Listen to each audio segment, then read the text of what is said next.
A 30-year-old man comes to the physician because of tingling and numbness of the dorsum of his right hand for 3 weeks. He has been using crutches for 1 month following a injury. Physical exam shows weak extension of the right hand at the wrist and difficulty raising the right arm above the shoulder. This patient most likely has a nerve injury at which of the following labeled locations in the diagram below. So this is going to be the diagram that we are given, and the patient has been using crutches for 1 month.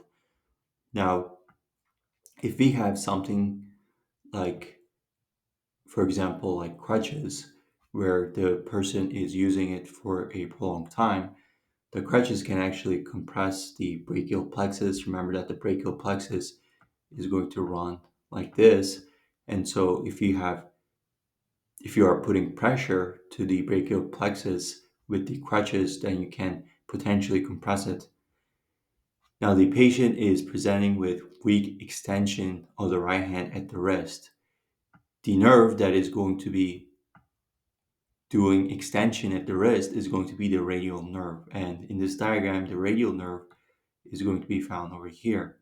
Remember, the radial nerve is going to be responsible for extension of the arm as well as the wrist. The patient also has difficulty raising the right arm above the shoulder. So this tells us that the axillary nerve is also involved because the axillary nerve innervates the deltoid muscle, and the deltoid muscle is responsible for abduction of the arm above 15 degrees. So because he also has difficulty raising the right arm above the shoulder, then that must mean that the axillary nerve is also involved. And this is where the axillary nerve is going to be found. So because both of these nerves are involved, then we think that the compression must have occurred right before these two nerves because it involves both of these nerves. So the answer is going to be answer choice C.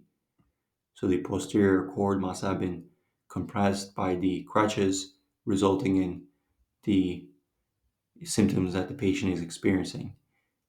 Now, here we have the musculocutaneous nerve at A, and then right underneath we have the median nerve over here, and then underneath that we have the ulnar nerve over here.